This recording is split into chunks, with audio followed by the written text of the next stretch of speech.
O vindeiro 13 de xaneiro en Cambados va mandar as motos. A vila vai acoller o primeiro encontro moteiro solidario con Galiciame. Na cita van participar uns 300 motoristas nunha intensa xornada que se vai prolongar durante boa parte do día. Comezará pois cunha recepción e benvida dos moteiros na Praza de Fifiñáns, de onde tamén partirán o que serán as rutas moteiras que se farán por todo o concello de Cambados, prácticamente pois cubrindo todas as parroquias, dende Castrelo ata Ubiña, e despois pois a meirande parte dos actos desenvolveránse na Praza del Frendo Brañas, onde terán lugar as actuacións musicais, estarán tamén ubicados os distintos stands con comida para poder, digamos, colaborar con Galiciame. O encontro estará cheo de actividades paralelas con actuacións musicais de Isabela Silva e o grupo Treboada Rock, stands de comida e mesmo un estudo móvil de tatuaxes. Outra proposta solidaria ten como protagonista o pelo. Durante o día vai estar presente, creo que se chama o Escuadrón Solidario de Barbeiros,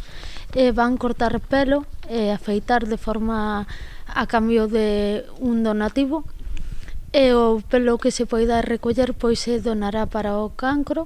A xornada ten un marcado carácter solidario, toda a axuda é pouca a hora de dar cunha cura para a atrofia muscular e espiñal. A investigación polo de agora continúa a bo ritmo grazas á axuda de moitas persoas anónimas. En enero arranca a segundo pase a través do proxecto que eliximos, que é a historia dos biomarcadores en atrofia muscular espiñal, e vamos lle dar tempo a ver que pasa. A primeira concentración moteira solidaria está organizada polo Club Motos Vellas do Salnés e o Concello de Cambados e conta coa colaboración doutros 7 clubes moteiros da zona.